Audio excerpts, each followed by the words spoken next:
3월 26일 수요일 누가복음 15장 11절로 32절 잃어버린 두 아들 이야기입니다.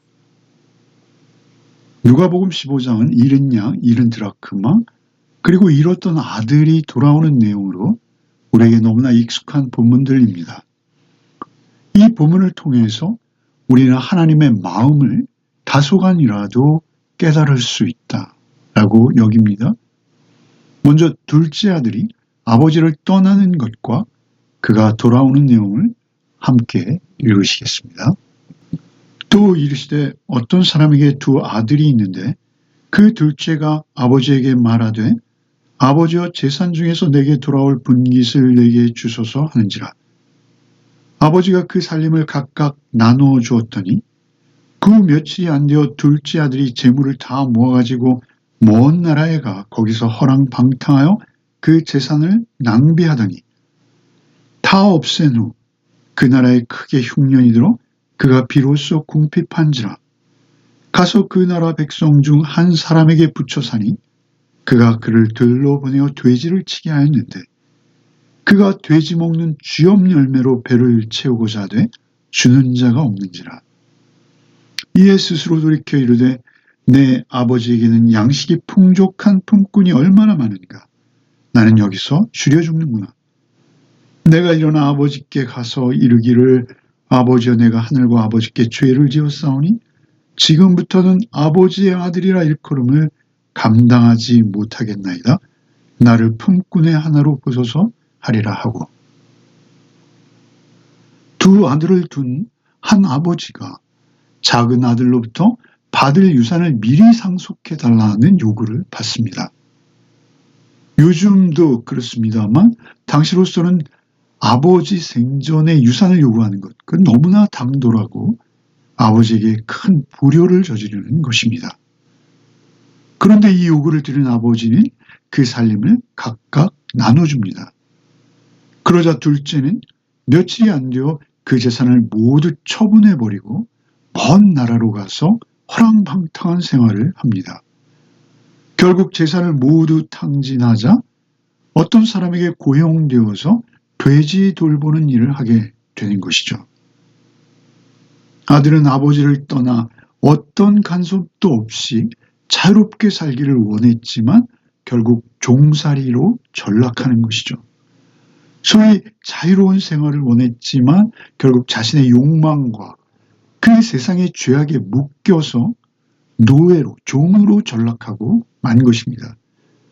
그는 자신의 노임으로만은 가장 기본적인 빵도 먹을 수 없게 된 것입니다. 유대인들이 부정하게 여기는 그 돼지를 먹이는 돼지 관리사로 취업을 하게 되는 것이죠.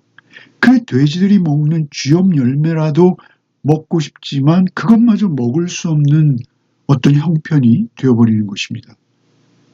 결국 아버지를 떠난 결과 굶어 죽기 직전까지 이르는 것입니다. 그러자 그는 스스로 자기가 떠나온 아버지 집을 생각합니다. 내 아버지 집에는 양식이 풍족한 품꾼이 얼마나 많은가. 이제 그는 스스로 돌이켜서 아버지 집으로 돌아가기로 결심합니다.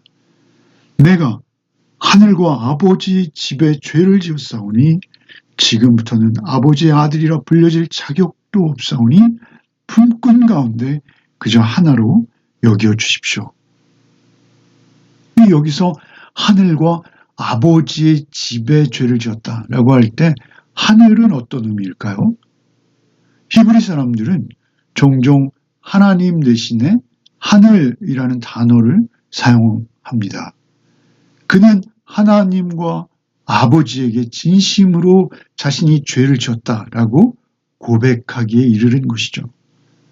이 비유의 말씀을 통해서 예수께서는 하나님을 떠난 그 인간의 비참한 실존과 그 삶을 깨닫게 하시고자 하시는 것입니다.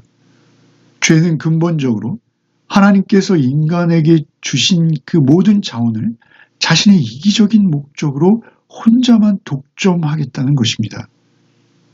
우리가 가진 재물은 물론이요, 우리가 소유한 재능까지도 사실은 하나님의 은혜로 받은 것들이다라는 점을 우리는 잊지 말아야 합니다. 자기 생각과 자기 고집과 뜻만을 쫓아서 그 모든 자원을 자기중심적으로만 사용하고 그런 방법으로 살아갈 때 더욱 부유해질 것 같으나 오히려 홀로 갇히고 빈궁해질 뿐만 아니라 그 내적인 굶주림으로 괴로움을 당할 수밖에 없다는 것입니다. 결국 홀로 고립되어서 비참하고 외롭고 무력하고 희망 없는 삶을 살 뿐이다 라고 말씀하시는 것이죠. 돼지 주업 열매마저 제대로 먹을 수 없는 영적 삶을 일컬어 말씀하시는 것입니다. 그는 드디어 아버지 집으로 돌아가기를 결심하고 아버지 집을 향합니다. 20절로 24절을 읽겠습니다. 이에 일어나 아버지께로 돌아가니라.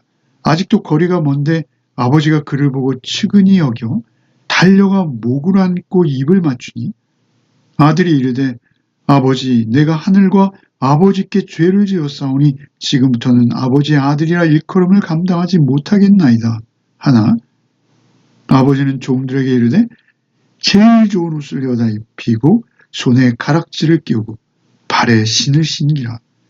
그리고 살찐 송아지를 끌어다가 잡으라. 우리가 먹고 즐기자. 이 내 아들은 죽었다가 다시 살아났으며 내가 잃었다가 다시 얻었노라 하니 그들이 즐거워하더라. 아직도 거리가 먼데 아버지는 정확히 아들을 알아볼 수 있습니다. 아마도 하루도 빠짐없이 말 어기를 바라보고 계셨을 아버지가 틀림없습니다. 아들을 알아본 아버지는 체면도 동네 사람들의 시선도 아랑곳하지 않고 달리기 시작합니다.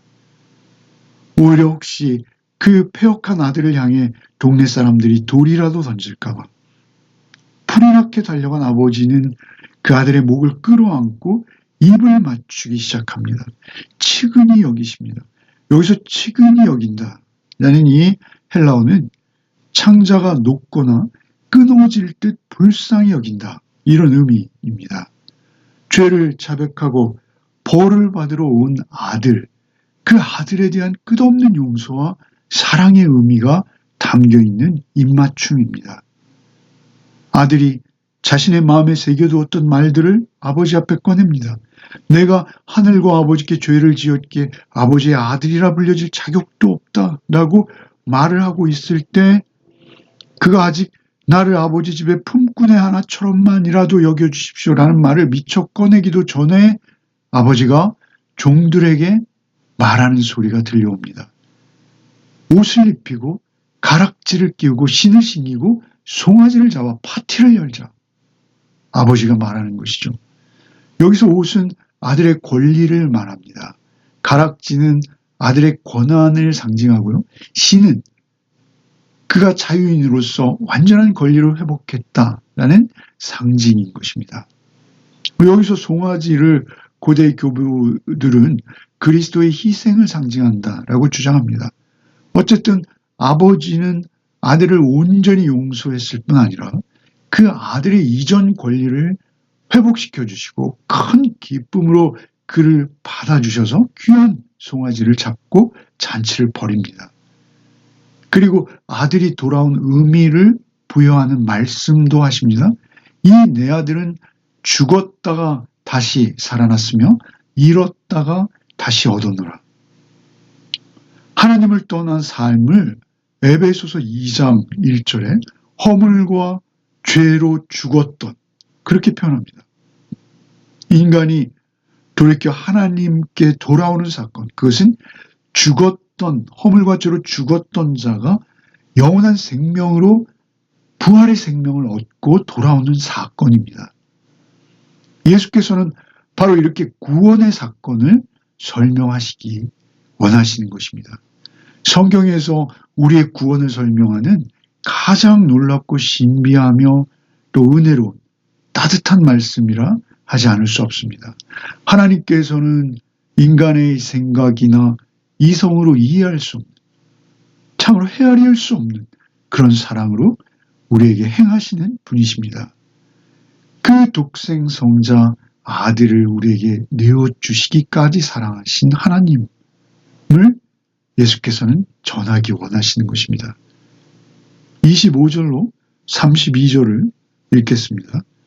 마다들은 밭에 있다가 돌아와 집에 가까이 왔을 때 풍악과 춤추는 소리를 듣고 한 종을 불러 이 무슨 일인가 물은즉 대답하되 당신의 동생이 돌아왔음에 당신의 아버지가 건강한 그를 다시 맞아들이게 됨으로 인하여 살찐 송아지를 잡았나이다 하니 그가 노하여 들어가고자 하지 아니하거늘 아버지가 나와서 권한대 아버지에게 대답하여 이르되 내가 여러 해 아버지를 섬겨 명을 어김이 없거늘 내게는 염소 새끼라도 주어 나와 내 벗으로 즐기게 하신 일이 없더니 아버지의 살림을 창녀들과 함께 삼켜버린 이 아들이 돌아오매 이를 위하여 살찐 송아지를 잡으셨나이다.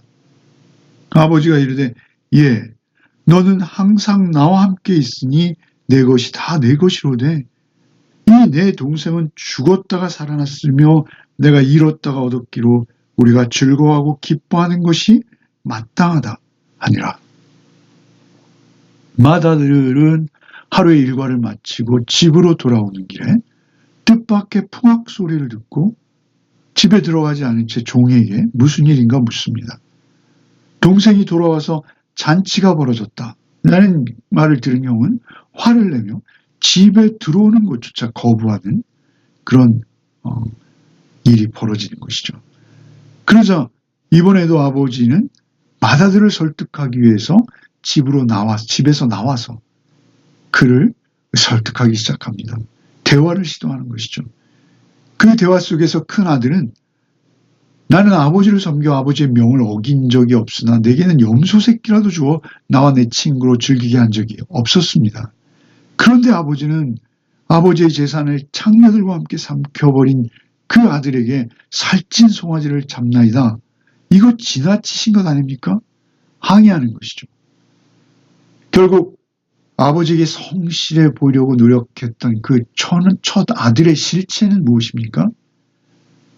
집을 떠나기 전에 이기적이기만 했던 그 둘째 아들과 별반 다르지 않다는 것이 이 말로 밝혀지는 것이죠. 맏아들은 아버지 집에서 온갖 혜택을 누리고 받고 있었고 그 모든 것이 자기의 것으로 누리고 있었습니다. 그러면서도 오히려 그의 생각은 자신의 성실함으로 아버지로부터 받을 어떤 다른 것을 기대하는 것, 그것이 전부였다는 것이죠. 아버지와 자녀의 관계에서 형성되어지는 그 유대감과 그 사랑, 그런 거는 없었다는 것입니다. 오히려 동생과 자신을 비교하면서 동생을 향한 정죄와 불만에 사로잡혀 있었던 것이죠. 이것이 율법과 하나님의 사랑이 비교되는 것입니다. 자기 스스로의 의로움이 가득해서 동생의 허물과 죄만을 지적하는 것이죠. 가장 기본적이며 필수적인 따뜻한 형제, 사랑, 이런 거는 전혀 찾아볼 수 없는 참으로 인격적으로 너무나 추한 것이죠. 결국 인간의 모든 자원, 특별히 인간의 사랑, 그것은 하나님으로부터만 비롯된다라는 것입니다. 하나님의 사랑, 그 부성의 아버지로서의 하나님의 사랑을 우리가 모른다면 우리는 그 누구도 사랑하거나 섬길 수 없다는 것입니다. 누구이든 그에게 하나님이 계시지 않다면 하나님의 자녀로 살 수 없다는 것입니다. 그에게 진정한 사랑을 기대할 수 없는 것이죠. 하나님을 알지 못하는 자가 누군가를 사랑하고 또 진심으로 대가 없이 섬긴다? 이건 불가능하다는 것입니다. 오직 집 나간 탕자와 다름없던 우리를 부르신 주님의 사랑을 우리는 늘 기억하는 것입니다. 그 사랑을 먹고 마시는 것입니다. 그의 사랑이 십자가로 확증되어진 것입니다. 그 행함으로 보여주신 하나님의 사랑이 있을 때, 그 사랑을 먹고 마실 때만 우리도 하나님 자녀로 살아갈 수 있다는 것이죠.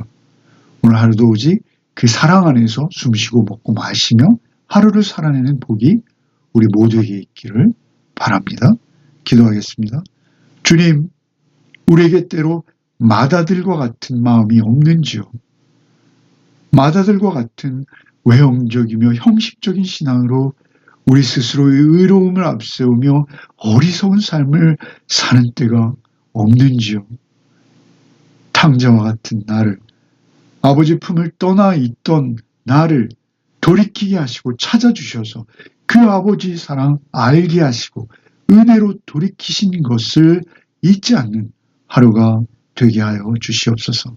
허물과 죄로 죽었던 나를 살리시고 사랑으로 인도하신 주님과 오늘도 온전히 동행하는 하루가 되게 하여 주시옵소서. 예수 그리스도의 이름 받들어 기도하옵나이다. 아멘.